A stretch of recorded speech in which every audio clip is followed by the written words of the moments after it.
নমস্কাৰ প্ৰিয় শ্ৰোতাবৃন্দ, self realisation YouTube চেনেললৈ আপোনালোক সকলোকে পুনৰ এবাৰ স্বাগতম জনাইছোঁ। আজি আমি এনে এটা বিষয়বস্তু ইয়াত উপস্থাপন কৰিবলৈ বিচাৰিছোঁ, যিটো বিষয়বস্তু প্ৰত্যেকজন শিশু, ছাত্ৰ ছাত্ৰী, অভিভাৱক, শিক্ষক শিক্ষয়িত্ৰী সকলোৰে মনত উদয় হোৱা এটি প্ৰশ্ন, সকলোৱে বিচাৰি পোৱা তাৰ উত্তৰ। আমি সচৰাচৰ আমাৰ দৈনন্দিন জীৱনত কি কৰোঁ? আমাৰ ল'ৰা ছোৱালীৰ ক্ষেত্ৰত, অভিভাৱকৰ ক্ষেত্ৰত ল'ৰা ছোৱালী নপঢ়ে, পঢ়িলে মনত নৰয়, পঢ়াত মনোযোগ নিদিয়ে, পঢ়াৰ প্ৰতি গুৰুত্ব নাই, পঢ়াৰ প্ৰতি আগ্ৰহ নাই, একেৰাহে পঢ়ি থাকিব নোৱাৰে ইত্যাদি ধৰণৰ প্ৰশ্ন আমাৰ মনত উদয় হয় আমাৰ ল'ৰা ছোৱালীৰ ক্ষেত্ৰত। আৰু ছাত্ৰ ছাত্ৰী বা শিশুসকলৰ ক্ষেত্ৰতো একেটাই কথা প্ৰযোজ্য। তেওঁলোকেও ভাবে পঢ়োঁ কিন্তু মনত ৰাখিব নোৱাৰোঁ, পঢ়াত মনোযোগ দিব নোৱাৰোঁ। সেই বিভিন্ন ধৰণৰ পঢ়া বস্তু দীৰ্ঘ সময় মনত নাথাকে, তেনেকুৱা ধৰণৰ প্ৰশ্নৰ মুখামুখি হয় দৈনন্দিন জীৱনত। কিন্তু আমি বাৰু কিয় তেনে হয়, সেই বস্তুটোৰ উত্তৰ কেতিয়াবা নিজকে উনুকিয়াই চাইছোনে বা সুধি চাইছোনে? যদি নাই চোৱা তেতিয়াহ'লে মোৰ এই কথাখিনি আপোনালোকে শুনক। আমি বুজি পাম যে প্ৰকৃতাৰ্থত তাৰ ভিতৰত লুকাই থকা ৰহস্যটো কি, কিয় ল'ৰা ছোৱালী বা ছাত্ৰ ছাত্ৰীসকলে বিষয়বস্তুটো অধ্যয়ন কৰিলে মনত নৰয়।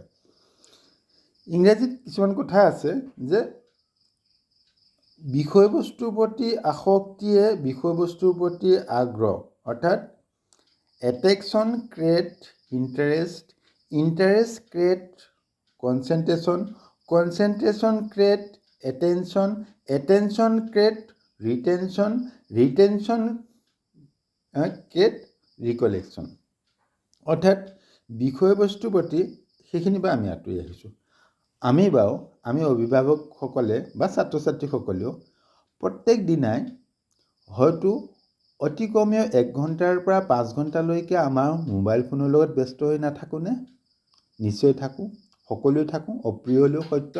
কিন্তু এই যে 1 ঘণ্টাৰ পৰা 5 ঘণ্টাৰ ভিতৰত আমি মোবাইল ফোন চাই থাকোঁ, আমি কি বস্তু চাওঁ বাৰু? আমাক ভাল নলগা, আমাৰ মনে নিবিচাৰা, যিটো আমি তথাকথিত শব্দত ব'ৰ বুলি কওঁ, বা আমনিদায়ক বা বিৰক্তিদায়ক বিষয়বস্তু আমি চাওঁনে? নাচাওঁ। কিয় নাচাওঁ? আমাক লাগে তাৎক্ষণিকভাৱে কিবা এটা পোৱা, আমাৰ মনক ৰোমাঞ্চ কৰিব পৰা, আমাৰ মনত আনন্দ উপভোগ কৰিব পৰা সেই বিষয়বস্তুতে আমি বেছি মনোযোগ দিওঁ বা আগ্ৰহ প্ৰকাশ কৰোঁ। আৰু যিমানে তত্ত্বগধুৰ বিষয়বস্তু নহওক কিয়, সি যদি অকণমান দীঘলীয়া হ'লে আমাৰ কাৰণে একঘেয়ামী হয়, অৰ্থাৎ ব'ৰ। তেতিয়াহ'লে একেটা প্ৰশ্ন আমি আমাৰ ছাত্ৰ ছাত্ৰী বা শিশুসকলৰ বা আমাৰ ল'ৰা ছোৱালীৰ ক্ষেত্ৰত আমি কিয় প্ৰশ্ন নকৰোঁ যে কিয় তেওঁলোকে বিষয়বস্তু পঢ়িব, কিয় বিষয়বস্তুৰ প্ৰতি আগ্ৰহী হ'ব? তাৰ মূলতে আছে যে ছাত্ৰ ছাত্ৰীসকলে বা শিশুসকলে বিষয়বস্তুটো ভাল নাপায়। তেওঁলোকক যদি আপুনি দিয়ে তেওঁলোকৰ পচন্দৰ যিকোনো বস্তু, চিনেমা, চিৰিয়েল বা নিজে ভাল পোৱা নৃত্য, গান বাজানা বা কোনোবা ড্ৰয়িং কৰি ভাল পায়, ড্ৰয়িং, খেলা ধূলা ইত্যাদি, তেওঁলোকৰ পচন্দৰ বস্তু যদি তেওঁলোকক দিয়া হয় বা তেওঁলোক তাৰ প্ৰতি যথেষ্ট একাগ্ৰচিত্তে সেই বিষয়বস্তু চাই উপলব্ধি কৰে, হৃদয়ংগম কৰে, হয়নে? অৰ্থাৎ তেওঁলোকে হয়তো ডাঙৰ ডাঙৰ চিনেমা বা চিৰিয়েলবিলাকত বচনলৈকে, ডাইলগলৈকে তেওঁলোকৰ মনত থাকে, ভাৱাৰ্থ তেওঁলোকে উপলব্ধি কৰিব পাৰে, কোনে কি মুহূৰ্তত কি ৰিয়েক্ট কৰিব বা প্ৰতিক্ৰিয়া ব্যক্ত কৰিব সেই সম্পৰ্কেও তেওঁলোক অৱগত হয়। কিন্তু কি হয় পঢ়া শুনাৰ ক্ষেত্ৰত? তাতে এটা আমাৰ ডাঙৰ প্ৰশ্নবোধক চিন আছে। কিন্তু আমি তেওঁলোকক কি কৰিব লাগিব? আমি অভিভাৱক হিচাপে, শিক্ষক হিচাপে বা ছাত্ৰ ছাত্ৰী নিজেও আমি এই বিষয়বস্তুটোৰ প্ৰতি আমি ভাল পাব লাগিব, অৰ্থাৎ আসক্ত হ'ব লাগিব বা আসক্তি জন্মিব লাগিব। ভাল কেনেকৈ পাম? ভাল পোৱা উপায় কি? ভাল পোৱাটো এনেকুৱা বস্তু নহয় যে কোনোবাই জাপি দিব আৰু কোনোবাই লৈ ল'ব। ভাল পাবৰ কাৰণেতো নিজৰ মনে, নিজৰ অন্তৰাত্মাই বিচাৰিব লাগিব নে? অন্তৰে আঁকোৱালি ল'ব লাগিব। যিসকল ছাত্ৰ ছাত্ৰী মেচিয়ৰ্ড হৈছে বা পৰিপক্ক, তেওঁলোকে বিষয়বস্তুটো সাৰমৰ্ম উপলব্ধি কৰিবলৈ সক্ষম হয়। কিন্তু সমস্যা হয় কেতিয়ালৈকে, যেতিয়ালৈকে এজন শিশু 12 বছৰ বয়সলৈকে বা আজিকালি 15 বছৰ বয়সলৈকেও তেওঁলোকে বিষয়বস্তুৰ প্ৰতি কনচেনট্ৰেট কৰিব নোৱাৰে বা মনস্থ কৰিব নোৱাৰে। তাৰ কাৰণটো কি জানে? তাৰ কাৰণটো আমি তেওঁলোকক বিষয়বস্তু ভাল পোৱা পৰ্যায়লৈ নিবলৈ প্ৰয়াস নকৰোঁ। আমি কি কৰিব লাগিব? আমি অভিভাৱকৰ বা মেচিয়ৰ্ড ছাত্ৰ ছাত্ৰীৰ ক্ষেত্ৰত এটা ইয়াৰ উপায় আছে যে বিষয়বস্তুটোৰ গুৰুত্ব উপলব্ধি কৰিব লাগিব বা আমি কৰোৱাব লাগিব। কেনেকৈ কৰোৱাম? তাতে এটা প্ৰশ্ন আছে।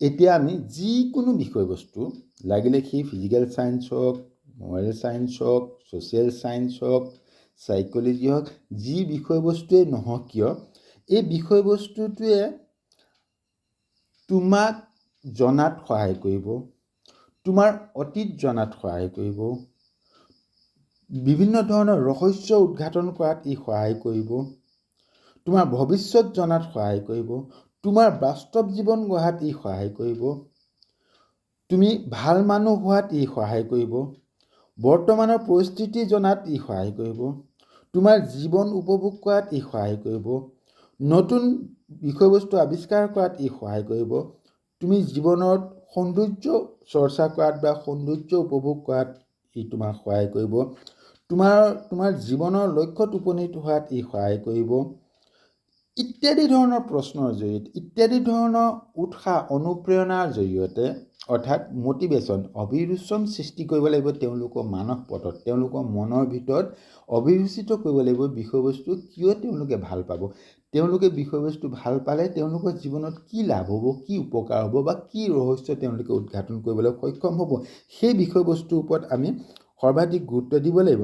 গতিকে যেতিয়া আমি গুৰুত্ব দিম, যেতিয়া তেওঁলোকৰ বিভিন্ন পইণ্টছখিনি আঙুলিয়াই দেখুৱাই দিম যে এইখিনি জানিলে তুমি এইখিনি কথা উপলব্ধি কৰিব পাৰিবা বা তোমাৰ জীৱন এইধৰণে তুমি গঢ়িব পাৰিবা। গতিকে বিষয়টো আমি ভাল পোৱাটো উচিত বা ভাল পোৱাটো অতি আৱশ্যক। আমি বিষয়বস্তুটো ভাল পাব লাগিব বা বিষয়বস্তুটোৰ ভিতৰত আমি সোমাবই লাগিব। আৰু বিষয়বস্তুটোৰ ভিতৰত ভাগতনো আৰু কি আছে তাক তন্নতন্নকৈ উনুকিয়াই চাবলৈ বা তাৰ নতুনত্ব কি আছে সেই বিষয়ে জানিবৰ কাৰণে আমি অহৰহ প্ৰচেষ্টা কৰিব লাগিব। অৰ্থাৎ বিষয়বস্তুৰ ভিতৰত আমি সোমাব লাগিব। যেতিয়া আমি বিষয়বস্তুৰ ভিতৰত সোমাম, অৰ্থাৎ এজন শিশুৱে এটা কাৰ্টুন চাই আছে, কাৰ্টুনত ঘটনা চিৰিজ হিচাপে এটা পিছৰ আনটো ঘটনা সংলগ্ন হৈ থাকে। এটা ঘটনা বা এটা চিৰিজ চোৱাৰ লগে লগে তেওঁ পিছৰ চিৰিজলৈ আগ্ৰহী হয়, কিয়নো তেওঁ পিছৰ চিৰিজত আৰু কি ঘটিব ইয়াৰ লগত সংগতি ৰখা সেই জানিবৰ কাৰণে তেওঁ মনটো অতি উৎসাহী হয় বা অত্যুৎসাহী হয়। গতিকে আমিও আমাৰ শিশুসকলক আমি সেই বিষয়বস্তুৰ ভিতৰত এনেকুৱাকৈ সোমোৱাব লাগিব যাতে তেওঁলোক আৰু ভিতৰত সোমাই যায় যে আৰুনো কি আছে, এইটো জানিলোঁ, ইয়াৰ ভিতৰতনো কি আছে।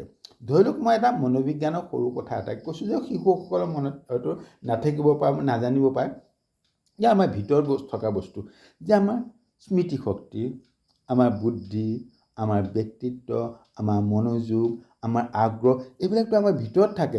এইবিলাক চিনিব পাৰিম, তাক ডিফাইন কৰিব পাৰি, তাক জুখিব পাৰি, তাক বঢ়াব পাৰি, তাক চৰ্চা কৰিব পাৰি। এই কথাখিনি যেতিয়া আপুনি তেওঁৰ মনত সোমোৱাই দিয়ে, তেওঁ নিজে হয়তো আচৰিত হ'ব, বুদ্ধিটো জুখিব পাৰে নেকি, চাব পাৰে নেকি, বঢ়াব পাৰে নেকি, বা তাক চৰ্চা কৰি বেছি উৎকৰ্ষ সাধন কৰিব পাৰে নেকি, মনোযোগ, আগ্ৰহ, স্মৃতি এইবিলাকো জোখমাখ কৰিব পৰা বস্তু নেকি। তেতিয়া কি কৰিব, সেই বিষয়বস্তুৰ ভিতৰত সোমাবৰ কাৰণে শিশুসকলে বা ছাত্ৰ ছাত্ৰীসকলে প্ৰয়াস কৰিব। তেতিয়া দেখিব যে বিষয়বস্তুৰ প্ৰতি তেওঁলোকৰ এটা ভাল পোৱা মনোভাৱৰ সৃষ্টি হ'ব, অৰ্থাৎ বিষয়বস্তুৰ প্ৰতি এট্ৰেকশ্যন বা আসক্তি বাঢ়িব। তেতিয়া চাব, যেতিয়া বিষয়বস্তুৰ প্ৰতি আসক্তি বাঢ়িব তেতিয়া সেই বিষয়বস্তুৰ প্ৰতি তেওঁ আগ্ৰহী হ'ব, অৰ্থাৎ এট্ৰেকশ্যনৰ পিছত তেওঁ ইণ্টাৰেষ্টেড হয়। যেতিয়া তেওঁ বিষয়বস্তুৰ প্ৰতি আগ্ৰহী হ'ব তেতিয়া বিষয়বস্তু তেওঁ মন দিব, অৰ্থাৎ মনস্থ কৰিব, অৰ্থাৎ কনচেনট্ৰেট কৰিব, মনটো তাত একাগ্ৰচিত্তে তাত লগাবলৈ সক্ষম হ'ব।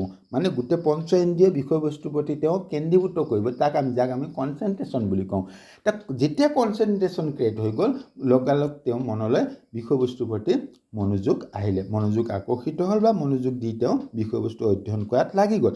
যেতিয়া মনোযোগ দিব তেতিয়া বিষয়বস্তুটো তেওঁ ভাল পোৱা বিষয়বস্তু তেনেকৈ এবাৰ বা দুবাৰ শুনাৰ লগে লগে মনত থাকে। গতিকে এই বস্তু যেতিয়া তেওঁ ভাল পাব তেতিয়া এবাৰ বা দুবাৰ পঢ়িলেই হয়তো ছাত্ৰ ছাত্ৰী বা মানসিক সামৰ্থ্য ভেদে 3বাৰ 4বাৰলৈকে হ'ব পাৰে, 3বাৰ 4বাৰ সৰ্বাধিক পঢ়াৰ লগে লগে বিষয়বস্তু তেওঁ মনত থাকিব। যিহেতু তেওঁ আগ্ৰহেৰে ভাল পাই পেলাই বিষয়বস্তুৰ প্ৰতি মনস্থ হৈ পেলাই তাত মনোযোগ দিছে, গতিকে সেই বিষয়বস্তু তেওঁ মনত ৰিটেনশ্যন কৰিবলৈ অৰ্থাৎ সংৰক্ষণ কৰিবলৈ বা স্মৃতি হিচাপে ৰাখিবলৈ বা আমাৰ মানস পটত সংৰক্ষণ কৰিবলৈ সক্ষম হ'ব। যেতিয়া তেওঁ মানস পটত সংৰক্ষণ কৰিবলৈ সক্ষম হ'ব তেতিয়া তাক সময়ত পুনৰাবৃত্তি কৰিব পাৰিব, অৰ্থাৎ ৰিকল বা ৰিকলেকশ্যন কৰিবলৈ সক্ষম হ'ব। অৰ্থাৎ first attention, second interest, third concentration, fourth attention, fifth retention আৰু ছিক্সথ ৰিকালেকশ্যন বা ৰিকল। এই ষ্টেপবিলাক যদি আমি ছাত্ৰ ছাত্ৰীসকলৰ বা শিশু বা সকলৰ মাজত যদি গঢ়ি তুলিব পাৰোঁ তেতিয়াহ'লে কোনো এনেকুৱা বস্তু নাই যিটো বস্তু তেওঁলোকে পঢ়িলে বা অধ্যয়ন কৰিলে মনত ৰাখিব নোৱাৰিব। গতিকে আহক আমি এই ফৰ্মুলা ট্ৰাই কৰি চাওঁ। আমাৰ ছাত্ৰ ছাত্ৰী, আমাৰ শিশু বা আমাৰ ল'ৰা ছোৱালীৰ ক্ষেত্ৰত ই কিমান কামত দিয়ে। কিন্তু এটা কথা মনত ৰাখিব, ছাত্ৰ ছাত্ৰীসকলৰ মনত কিন্তু আমি কি উপায়েৰে বিষয়বস্তুটো ভাল পোৱা সৃষ্টি কৰিব পাৰোঁ সেইটো কিন্তু আপোনাৰ কাৰণে সকলোৰ কাৰণে ডাঙৰ চেলেঞ্জিং। গতিকে বিষয়বস্তুৰ তাৎপৰ্য আপুনি প্ৰথমতে উপলব্ধি কৰি পেলাই তেওঁ জীৱনৰ সেই বিষয়বস্তুটো কিয় অধ্যয়ন কৰিব লাগিব সেই তাৎপৰ্যটো তেওঁলোকক দিব লাগিব। অৰ্থাৎ আপুনি প্ৰথম পৰ্যায়টো হ'ল আপুনি তেওঁলোকক মটিভেটেড কৰিব লাগিব। গতিকে মটিভেশ্যনটোৱেহে আপোনাৰ ইণ্টাৰেষ্ট ক্ৰিয়েট কৰাত সহায় কৰিব। গতিকে আশা কৰোঁ এই কথাখিনিয়ে আপোনালোকৰ ছাত্ৰ ছাত্ৰী বা শিশুসকলৰ জীৱনত প্ৰয়োগ কৰিবৰ কাৰণে প্ৰয়াস কৰিব। আৰু যদি আপোনালোক ইয়াৰ পৰা যদি কিঞ্চিত মানুহ যদি উপকৃত হয় তেতিয়াহ'লে মই ভাবিম মোৰ এই কথাখিনি কোৱাৰ সাৰ্থকতা থাকিব। পুনৰ এবাৰ সকলোকে ধন্যবাদ জনাইছোঁ।